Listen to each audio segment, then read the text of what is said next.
Hey everybody, welcome to Market Mavericks. I'm joined by Scott Melker in studio and Mike McGlone coming right in, right loud and clear. How are you guys doing today? Doing great. Good, hello. Good. All right, so we got big stuff going on in the markets today. We have a major sell-off in the S&P. This is coming on the back of Powell kind of comments. And Mike, could you summarize for everyone within 3 words what was the key to Powell's speech? Higher for longer, next subject. All right. So basically higher for longer, guys, and the markets didn't like it. If we flip over to my screen over here, what we can see is this was the initial thing, right? So initially, Powell started his conversation right here. All right, we saw kind of some whippy action, and then the market started to drop. We recovered, and then he made a key statement that I heard, which was basically along the lines of something like, listen, this is a situation where we don't see rates as being restrictive, or maybe not restrictive enough. That was the key, and the markets have trailed off right there. Now, Scott, tell us what the heck is going on in the markets with like crypto. I mean, is crypto reacting at all? Not at all, which I love, obviously, because I've been a maximalist about the lack of correlation between Bitcoin and crypto and other markets. But what I find alarming, or at least amusing, I should say, is that the first market reaction we continue to see is always wrong, right? You pointed out over there, everything went up very quickly. People were feeling optimistic. Then it whipsaws, takes out longs and shorts on both sides, and then dumps. But listen, if we're looking at Bitcoin over here, I know you got the chart brought up. You can see, I mean, Bitcoin, we had this massive move over here that everybody knows about on the fake ETF news, right, from Cointelegraph. But what I find really amazing here is that it's still holding above that 28,000 kind of level, even 28,400 or 500 where I'm really looking at, and still making moves up with all this demand, these wicks. Every time it's coming back down to that level, it's seemingly getting bought up and there's a lot of interest. So I'm just really impressed that even on a day like today when people are unhappy with what Powell said, Bitcoin's still just kind of doing its thing and doing its thing by just traveling slightly up. What do you think, like what's going on with Bitcoin in that we're not seeing it go down on risk asset selling, but we're really not seeing it pump either on like gold, right? Gold's had this huge move up. Is it just people don't, like, they're not associated? Like, what's going on? I think it's a ship that's got no rudder that's floating around at sea, but I'd rather take that than it joining what I think is coming, obviously, for other markets. I think we all have a consensus view here that there's probably more downside coming. So I'm not that concerned with it. I think, as we've talked about before, this is just where it is in the cycle. Yeah. If you just take that 4-year cycle, listen, maybe that will be wrong this time. I have no idea. But this is exactly where we should be. No interest, no volume, no volatility, just kind of floating sideways until it gets that direction, whether that's a ETF as a catalyst or the halving, I don't know. All right, so Mike, what are we looking at in terms of what is coming? I mean, we're seeing stocks beginning to sell more and more. We're seeing yields approaching 5%. Did we actually hit 5% yet? Yes, the 10-year note yield, the high print today is actually 4.99. I'm showing you the 30-year there, partly because I started in that trading pit in the 80s in the Chicago Board of Trade, the 30-year bond futures, but it's the highest, the high on the right-hand side. It's like my face might be on the side. There was the highest since 2007. High yield for oh, there we go. You can move me around. That's pretty cool. I felt that. The high yield for 10 years right now, 4.99. But that's the thing what's happening. It's taken a collapse in the bond market to really pressure the stock market lower. And I think it's just a matter of what kicks in next. Here I'm showing you what to me is the number one thing I've been really watching lately is this breakout higher in gold. It basically kissed that 200-week moving average, and it has a good reason to go down. That is, I show you on the bottom is Fed Fund futures 1 year are still showing no liquidity coming, but it's showing divergent strength. Bitcoin's doing the same, so far so good there. But I want to show you one thing I think that really matters. So this is a 200-week moving average. Gold is just a bull market ready to break out, looking for excuse, and you know what's happening with the war.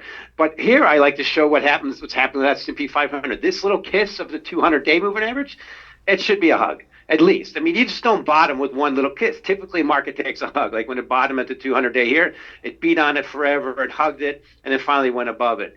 And to me, this is the key thing we'll be looking forward to in the future, is if you look at gold and the S&P 500 on the same chart, same per ounce price of gold, and the same chart as S&P 500 going back to when the Fed came off the gold standard. So when we came off gold standard in 1971, every time gold's at a discount to the stock market, we get a recession, gold takes off. So I think there's going to meet around 3,000. But this is the key thing we started off with, I think is the key point. This is the the 100-week moving average of Bitcoin, it is right at that level. It's bending lower, and Bitcoin's ready to break above it. I'd love it to see it happen, but more days like this is kind of what I've been hoping for and looking for. What Bitcoin can show divergent strength versus weakness in the stock market. It's kind of going the way of gold at the moment. It's actually even ignoring the long bonds. So when we're talking about the yield, we see 5%, or basically 5%. I don't think we've officially tagged 5%. But the question I would have is how much higher are we going? I mean, Powell basically today saying that, hey, listen, we're not there yet, or at least that, and is he saying that because the labor market isn't cracking? We saw jobless claims coming in below 200,000. Like, does he really want to break something? Isn't he worried that he's going to cause the collapse of the whole system? I think it's a classic example. Their metrics their main priorities are full employment. We got that in inflation. Well, the Fed hasn't had to deal with this inflation in almost 40 years. And their metrics, employment cost index, personal consumption and expenditures at 4% are basically double the target of 2%. It's not that complicated, but they see all the trends toward the effects of not tightening kicking in. For instance, the housing market just locking up, affordability of homes, mortgage rates peaking. But I show you the 10-year yield chart. As far as much higher it's going to go, I didn't think it would give above 4%. So I've been wrong. I think this is going to be up on the escalator, down on the elevator. But it's not even, it's got to hit the inflection point. I think the inflection point, unfortunately, is going to be the stock market going down, and that's just a trickle today on a big picture basis. Do you think that this is like one of those trades that's getting overcrowded to just be long yields and short bonds? Like, is there a point where you do see a waterfall where this yield just collapses in one day, let's say 50 basis points or something like that? Is this where we say asking for a friend because both of us are trying to get long TLT? I am long TLT right now. Right. So. Is that because we're the ones that are physically putting our hands out to catch these falling knives? Tell us, great Mike. Please save us. That's what it did in 1987. 1986. Kenya yield spiked up to 10% and then collapsed. I remember that's where Martin Zweig's position was. He was the one famous for calling it on the Wall Street Week. That's exactly what I think is going to happen, but I don't expect a one-day crash. Remember back then, the difference was the stock market was really cheap versus GDP. Now it's very expensive. But here we are. This is the big spike. This is what spiked in 1987. I think that's going to happen. The question is, when does it stop? Like I said, I thought it was stopping at 4%, and I've been wrong. Wow.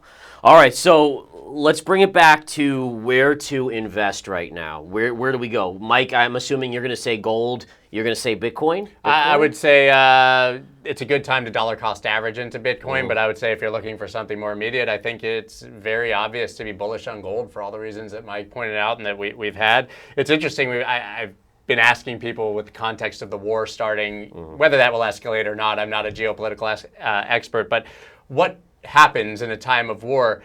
And what's interesting is that the answers are always, of course, you want to be in commodities. World War II commodities went up 100%. You want to be in gold. You want to be in all these things. The same phenomenon we've had without a war. Yeah. Like these yields rising, bonds crashing, gold starting to go up. It's almost like you want to invest in the same way that you would in wartime right now, just because of how irresponsible seemingly fiscal policy is. And I mean, people don't realize we've gone from 31 trillion to 33 trillion in debt in a matter of months. There was a day where it was like 200 billion. We're putting, I think, a trillion every 45 days of debt. To me, I'm sorry, I don't understand how that's sustainable. Maybe Janet Yellen can go on TV and tell us we can fund 2 wars and then we can afford all of these debts. I'm not buying it. Right, and I think what you're saying here is really important for everyone to understand is that it's not the war. It's how do you fund the war? And basically, we're essentially driving the debt up as if we were in a world war, or what you saw in the World War II period with massive debt, and that's causing this reaction. So it's not necessarily the war specifically, right. It's the amount of debt. Yeah, I'm saying it's like you can position yourself as if we are at war, even if no war comes, because we're in the same kind of situation with printing these many bonds. So let me ask you a question, Scott. So I just brought up the chart of Cardano, right? So Cardano has this beautiful wedge pattern. Is there any hope for investors right now in altcoins? Like, is there? I mean, is this someplace that you even touch right now, or it's not so good? I think once again, it's all about time frame, okay. Right? We're sort of back to that situation. Look, I know that we have the ETH Bitcoin chart here. This is kind of viewed as a bellwether for what's going to happen in the altcoin space. As you can see, I mean, this is at a very key level of support, getting destroyed all year. versus Bitcoin. And really shows you what's happening to the altcoin market. The question is this now oversold enough and in an area where you'd start to get interested? I would say that if you're going to start to try to invest in altcoins now, it would have to be small nibbles. But I think if we look historically and we believe in the cycles, it's going to be Bitcoin focused for a very long time. And there's not really any new money coming into the system. That's what's important. And Mike, we were live when the fake news came out about the ETF. We saw it. There was a lot of volume in buying of Bitcoin, but it was all coming out of altcoins because they were crashing on their Bitcoin pairs. This wasn't new money coming into the market. This wasn't BlackRock buying because they thought this wasn't RIAs telling their customers in that 30 minutes to buy Bitcoin. This was people who were already here, that same washing machine of money going in and out of altcoins and Bitcoin. And for now, the trend has been massively down on altcoins. That said, it's all about time frame. If you're looking at some of these on a 3 or 4 year time horizon, this is going to be really cheap versus where they end up.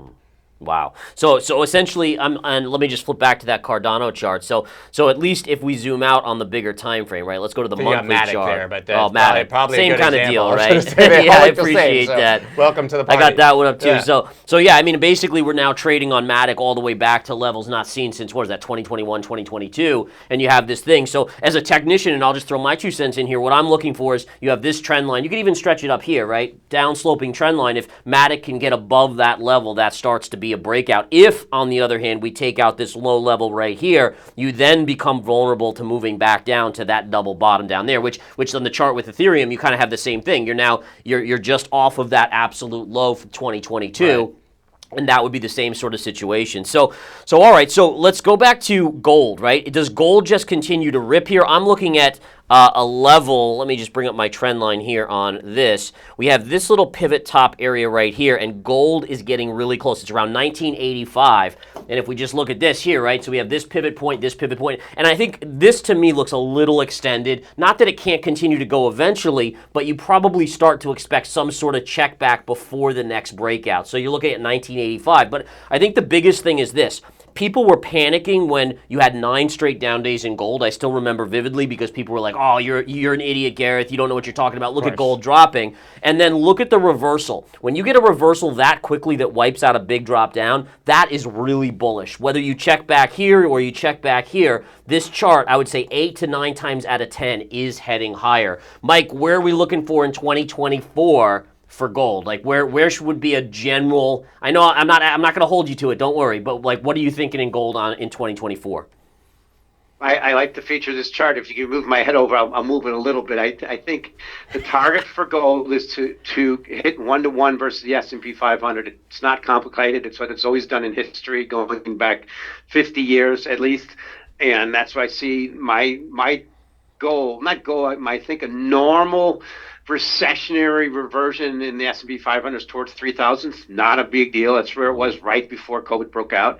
And a normal breakout for gold is to do kind of what it did last time we had a similar recession. It went from around 8 to 900 to 1,900. That's equivalent of just let's all meet at 3,000 and be happy about it. That's what I think is going to happen. S&P 500 to 3,000 per ounce price of gold towards that level. So, question for you. Question's when? If gold goes to 3,000, where are yields on the 10-year? Oh, so I think that's going to come with what we showed earlier in the 10-year breaking down hard. This spike, these kind of spikes, we've had to see elongated downward trajectory. Once you kick into recession, yields are going to drop. Now, obviously, we've had a little problem, like you mentioned, with the deficits never been rising, never risen at this velocity without a recession, without a war, and it's happening before the recession, so that's a bit of a problem. But then, and still, I mean, debt to GDP in Japan and China are almost 3 times what we have. But this to me is a up on the escalator is going to go down on the elevator. I think what's going to happen in yields, I'm expecting a normal deflationary recession, but after the biggest pump in liquidity going the other way.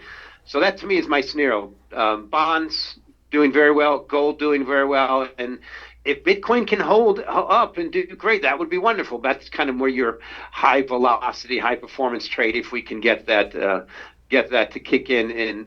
To me, in a normal recession, Bitcoin should eventually trade like gold and long bonds. And right now, we're definitely seeing gold break out. I think long bonds are next, and Bitcoin's doing well so far.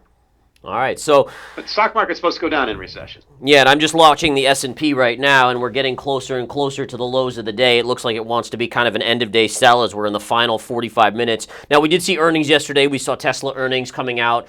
We saw them basically missing on the top and bottom line. The stock's getting punished. But the Cybertruck. Yeah, the Cybertruck. The truck supposed to save them the hype, right? They're going to get a Cybertruck in November, so don't pay attention to earnings. Yeah, exactly.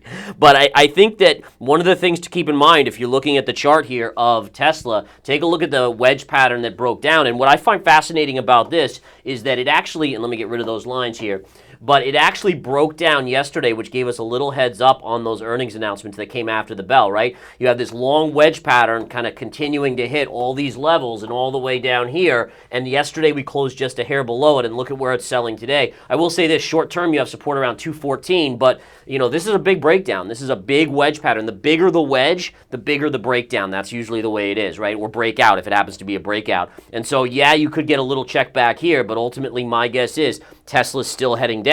And then it takes us to Netflix, right? Netflix soaring today. Monster move on Netflix.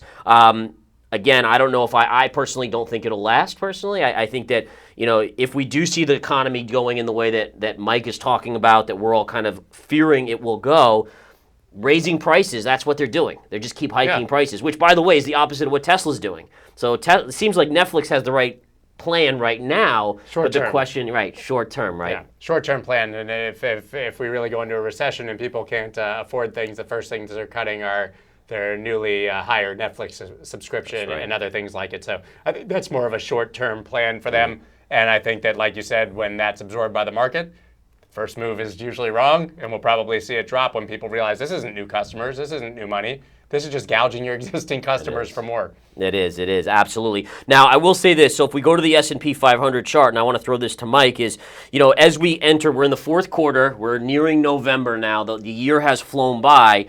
What are we thinking? Are we thinking that we could possibly hit 3,000 on the S&P in 2024? I mean, what are some reasonable targets in 2024 for the S&P? 3,000. To me, that's where it's supposed to go. If you look at it versus copper, it's heading there fast. It's been basically the same dollar price of copper if you divide the S&P 500 by 1,000 since 2015. If you look at it versus GDP, GDP is below what's equivalent of 3,000. Just take GDP in trillions times 100, and you have the S&P for 100 years. And it's very expensive versus that. And I just show you the simple chart here of what I'm not pointing out too is in magenta you have recessions, and each time you get leading indicators at the level we are now, which dropped to a new low. The latest is down 7.8%. Anytime we've ever had that in history, going back 100 years, we've had a recession.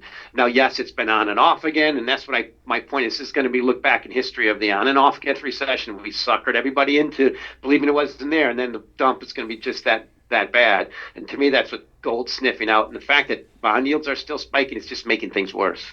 Are you seeing the inversion in the yield curve, which we know? So we know that when it uninverts, that's generally where recessions come. Is that continuing to unwind? Yeah, so typically when it inverts, it usually signals a recession starts within, 12 to a year to 2 years, so basically 18 months, about 2 years after it. And then when it starts uninverting, it's when it starts. Typically, the real thing that really kicks in for recession when the stock market goes down. I mean, when it tells you, in this case, I think that's what it's going to be. You're going to need the stock market to be self-fulfilling because we're in such a significant example of the wealth effect. I mean, I pointed out it's almost the greatest in 90 years. You need that to go away to cut down the spending and to really kick in all the recession indicators. So what the difference this time is typically it uninverts when the Fed eases and the short rates go down and goes down more than the bond yields. What's happening is they're all going up, but bond yields are going more than short yields, which is a worst case scenario for liquidity. Yeah, it's terrible. So Scott, we have chaos in Congress, right? And I'm not going to, this isn't political at all, but my question to you would be like, where does it all end? Where does the spending, like what has to happen that causes all the spending to, basically stop? Like when do we finally draw a line? Is there a line? I don't think right now the spending stops unless we get regime change, right? I mean, I don't know if Mike agrees, but I think that that's the case. And sadly, that just means that they may have to eventually pivot and start printing our way out of this. Because this debt is not, listen, I listen to Jerome Powell. He's never lied, He's always said tighter for longer, restrictive policy, all of these things, and you don't fade the Fed. But they are going to break something eventually, and when they break, I think they're going to print like hell, man. And I think that's, I don't think they'll stop spending. I just think they're going to print to cover it, sadly. Wow. So, and when we look at regime change, you were mentioning, does that just mean Democrat to Republican, or you think that it's all the same and whoever's in power? I personally, I don't do politics. I'm registered unaffiliated, but I think that they're two sides of the same coin. But yes, I think if it is going to be Republicans, and if they come in campaigning on less spending, smaller government, those kind of ideas, then they may actually choose to deliver on those promises. But I think that we're in one of those rare situations where the problem is so big that it cannot be solved. I don't know if Mike, if you agree, but this doesn't even feel like a drastic policy change, austerity, all those things that you hear about from those other countries across the ocean. I don't think any of that solves this. I think that we're in such a vicious debt spiral that it's really just can't be sustained. Well, I think your key point was regime change is very profound and historic. That's typically what it takes. But when you head towards depressionary type recessions, the concept of austerity, which is what we mean to really, the only way you're really going to get the budget deficit to go down, it never plays. What always plays is massive fiscal stimulus, which is basically what the Democrats did during the Great Depression. So that's why I'm really concerned what's going to happen. Because as you right now, I don't see any way out of it. And just the minute, every time we have a little war flare up and our president offers another $100 billion for every little event, that's just at some point there's got to, I think that's what's happening in the bond market. The bond market say the check's coming due. Yeah, I would agree. All right, so where do we turn next? Like, we've talked about gold, we've talked about some crypto. What are we missing here? Yields are obviously spiking, the markets are collapsing. As a viewer out there, like, what do we tell them? Like, how do we get them through this, or how do we get ourselves through this? I mean, for me, it's basically do nothing. Yeah. Right? I mean, I'll take my small bets, like getting long TLT, things like that, but I think I'm I'm well positioned, right? I'm diversified, maybe a little too much into crypto, but I guess we'll see when time comes. So far, that's the right move with Bitcoin right now. But it's interesting, I talked with my guest about that this morning, and I think this has been a horrible time for the 60-40. Maybe it's starting to open people's eyes that your real estate investment, your RIA doesn't exactly know, I said real estate, doesn't exactly know what to do in times when it's not peaceful and when we're actually heading towards a recession. And I think now is a time, even if it's a small allocation, start looking at commodities and gold and other things, just to even slightly hedge your portfolio. I mean, what if gold doubles? And you've got 5% in gold, that's going to really help if the stock market crashes and you're 50 or 60% in stock. So I think it's time to just diversify a bit further outside of those sort of traditional portfolio construction. Do you guys, oh, sorry, you go, Mike. I just want to follow up on that. I think you mentioned something that's a paradigm shift for RIAs. Many of them and most of them have not seen an environment where you can just tell your clients, you know what, if you just clunk down a Ben Franklin in a 2-year note, in 2 years, you're going to get a Ben Franklin and an Alexander Hamilton guaranteed. Yeah. It's just very difficult to say. They don't make money on it, but in some cases, it's the absolute right thing to do. And say 2 years, I'm going to get 10% guaranteed in an environment where everybody else might lose more than that. It's not that complicated. Now, I do agree with gold. Maybe some Bitcoin in that space, but this is the most hysteric position in my lifetime, I think, where the equity market just has to have some mean reversion, and for good reason. And I'd just like to draw your attention over to this chart, guys. So I just brought up the Russell chart, and there was so much being made, and Mike, I know you've seen this, and you've seen this as well, Scott, but we saw the tech sector running up. People were talking about new all-time highs, but remember, it was 7 stocks, like, really driving it. And the thing is, I always point people to this, is like the Russell is 2,000 stocks, not including those big cap, mega cap techs. And what you can see here on the charts is that the whole time that tech was going like this 2,000 stocks were just going sideways. And that, to me, is a classic bear flag. And look at what's going on right here. You are beginning to break down. And, I mean, now you're talking about, and again, it's kind of crazy to think this, but you're really not that far away from the COVID lows on this. I mean, if you look at how far it's come, it's basically more than 50% of the way there. And honestly, that's a big level. I mean, there'll be bounces along the way, but don't be surprised if you see the COVID lows on the Russell.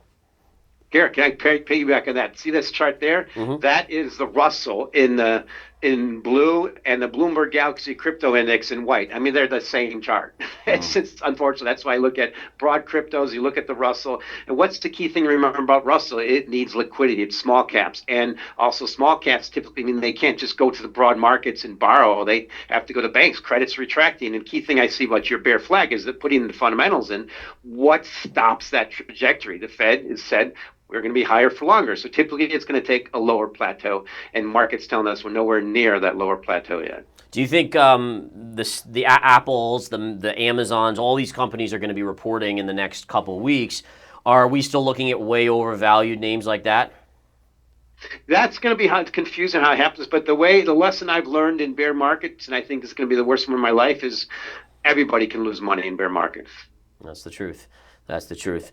All right. Wow. Is there anything else that you guys would like to cover? Because I think, this has been depressing enough for me. Yeah, I don't think it has to be that depressing No, again, right? I mean, listen, I know Mike has the premise of the Great Reset. Nothing would surprise me, but I think that the most important note is that you should be here for 10, 20, 30 years, not 10, 20, 30 days, right? And so it's easy to watch these shows that we do every day and get really obsessed with the small price movements and what Powell said and all of that. But honestly, I think you can just kind of zoom out, not obsess over it as much, and just wait and see what happens, because we've had these lessons in history, and the more you do, the more likely you are to damage yourself, I think, in certain situations for most people. And I think a good point, too, is that, people often feel like they have to be fully invested in whether they're diversified or not. But to be honest, cash has been one of the best places to be, right? I've never owned more treasuries in my entire life than I do right now. And so, that gives credence. And remember to that Mike's when point. you have cash on the sidelines, it gives you that ability to jump on opportunity. And opportunity missed is just as bad as a losing trade, in my opinion. So I think again, having some cash on the sidelines, looking at some metals, right? Even uranium's had a really incredible move, Mike. I know you talked about, you guys both have talked about that. But I mean, there are bull markets within a bear market. It's just you have to do a little bit more homework to find them. Yeah. All right, guys. Well, we're going to wrap it up right here. This has been Market Mavericks live from the studio at Verified Investing. Thank you, Scott, for coming in. Thank you, Mike, for jumping on Zoom with us. And we will have a great rest of our day. I hope you guys do too, and we'll see you next week. Peace, guys.